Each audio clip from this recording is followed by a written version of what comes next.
T'Challa the Black Panther in Event 201 Chapter 1 Deep Space The Magellanic Cloud. T'Challa was at a disadvantage because he did not have spies or resources on the planet Krelar, which he was headed to in order to find out the cause of the human virus that had upended the universe. Fortunately, in recent times T'Challa never traveled into deep space without his beacon to summon the being called Silver Surfer. T'Challa took the device from his boot and turned it on, then he placed it next to the joystick for his mini-space vessel. T'Challa dropped out of hyperspace and drifted 2 solar systems away from Krelar. He waited patiently for the Silver Surfer, but if he did not appear, then the Black Panther would have to rethink his strategy of getting into Krelar, which was on the lookout for humans. The Omni-Wave projector and data song scans that T'Challa listened to provided an insight into the panic that the virus had caused in the major empires like the Kree, Shi'ar, Skrull, and the Hedis. Humans and Wakandans in particular were blamed for the outbreak. High death counts were listed sector by sector to the point that the outbreak was considered the latest sequential universal annihilation event and designated the number 201. T'Challa's concentration was broken when he sensed a vortex below him, and then a silver figure slowly rose in front of the vessel. "Thanks for coming. I believe that you can see the irregular subatomic vibrations that are coming from my body, which is the virus," said T'Challa. "Yes," said the Silver Surfer telepathically. "It is also creeping onto your soul as well as jumping to the cybernetics of your spaceship. I have to get into Krelar to speak with its supreme scientist, but I need to do so disguised as you," said T'Challa. The Silver Surfer placed his hand under his chin as he pondered. "You are like a poison in search of its own cure, so I understand your determination, but my reputation with the Kree is not that good," said Silver Surfer. "However, based on current events, your gravitas will get me in faster than any other means. For how long will the disguise be needed?" "I will need a few hours at least, and you're bored," replied T'Challa. The Silver Surfer's humanoid eyes squinted. "What is wrong?" asked T'Challa.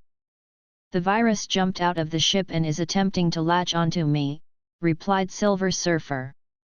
"Quite remarkable that my power cosmic has no effect on it. This is something very unique, so I will lend you my board. I trust that you remember how to maneuver it from our last run-in." "Thanks, friend," said T'Challa. The Black Panther adjusted his wristband that allowed him to breathe and move freely in space once he was outside of the vessel. Then the Silver Surfer reached through the canopy of the vessel and pulled T'Challa through the ship. T'Challa felt the coldness of space, but it did not freeze him to death. The molecules in the Black Panther's ceremonial uniform were reconfigured to resemble the Surfer's skin. He was placed on the sentient board and it magnetically connected to him. Chapter 2 The cannons on the Kree interstellar warships stood down as the disguised T'Challa surfed on the silver board through the blockade and into Krelar's atmosphere. A spherical droid met him on the descent over the largest metropolis, and it greeted him on behalf of the military council of the planet. "I am here to speak with Minerva concerning the pandemic," T'Challa told the droid. T'Challa had once been a part of a team that failed to save the Kree's greatest warrior Mar-Vell from cancer, but the experience had exposed the Black Panther to the biological makeup of the aliens, and he expected that his knowledge would allow his hypersenses to detect lies from Minerva. The droid led T'Challa to the courtyard of a government building. Minerva was a blue-pigmented humanoid woman, and her bodyguards were 7-feet-tall soldiers referred to as accusers. "What does the Herald for the Devourer of Worlds want with me?" asked Minerva. "Do you know the real reason for the latest intergalactic pandemic?" asked T'Challa through his modified universal translator that made him sound like the Silver Surfer. "No," replied Minerva.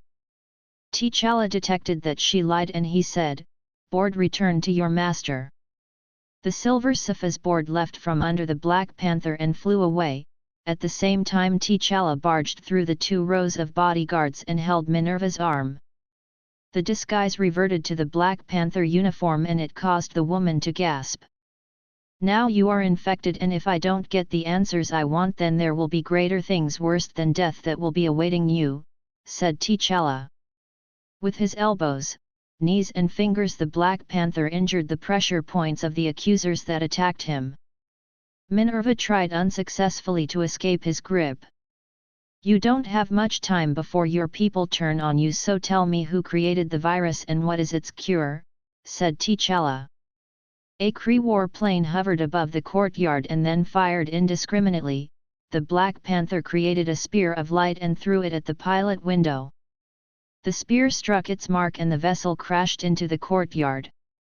T'Challa released Minerva and allowed her to run into the government building because she might reveal her scheme when trying to adjust to the shock of his involvement. Then T'Challa realized that his suit's cybernetics no longer functioned, presumably due to the virus. Sirens blared around him and an audio message about lockdown protocols repeated constantly.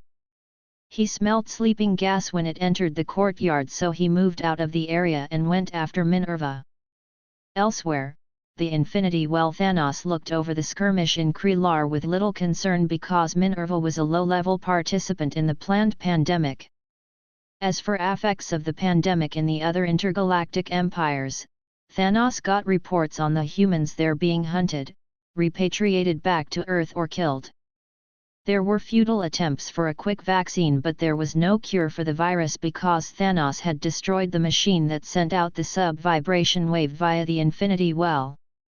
T'Challa tracked Minerva to a greenhouse facility that was surrounded by sleeping gas and he broke in from the roof.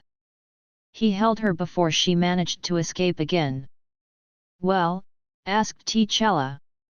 "How could you infect me like that?" countered Minerva. "A citizen of Wakanda was dissected in the Kree capital because of this pandemic. So I want answers from you now," said T'Challa.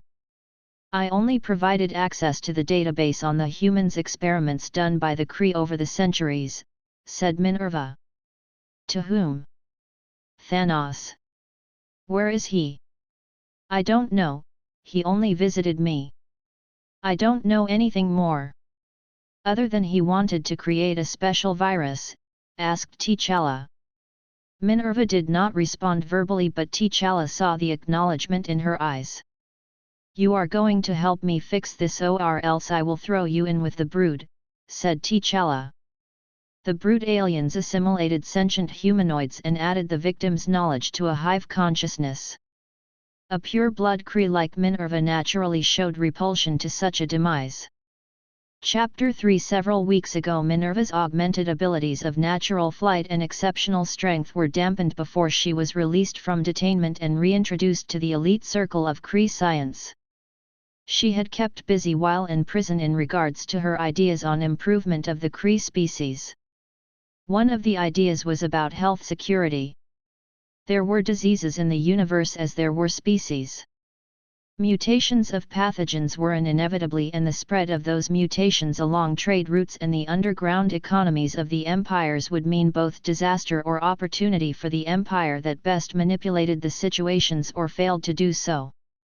Health diplomacy could be used as a ruse to get intelligence officers into other empires to identify their mineral resources, dissident groups, and economic weaknesses in order to secure supply chains. Or instead of diplomacy, all-out war to gain territory from an empire that was ravaged by a disease was also a possibility. The Kree could only take advantage of such fortunes if the empire was set up to handle a sudden pandemic. The quick lockdown of the population, transport grids, and borders were essential, as well as the quarantine and analysis of virus carriers. Surprisingly to Minerva, her fellow senior scientist shared the same sentiments. Although letting an outbreak run its course on a Kree colony in order for the population to develop a herd immunity to it was not fully embraced by Minerva's comrades because of the clean-up cost for the removal of the bodies. Minerva did not see the cost as a problem, since the benefit of the emergence of a natural vaccine was a worthy payoff. She was at her home in Radnam in the night when someone entered unannounced. She took out a gun from her side holster and asked the person to identify himself. I see that your setbacks on Earth have not dampened your spirits, said Thanos when he emerged from the shadows. Are you the really him? She asked and fired.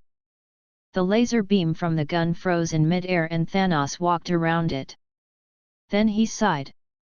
Point taken, said Minerva. Have a seat please. I am not here to fight but to talk about the future, said Thanos. She complied.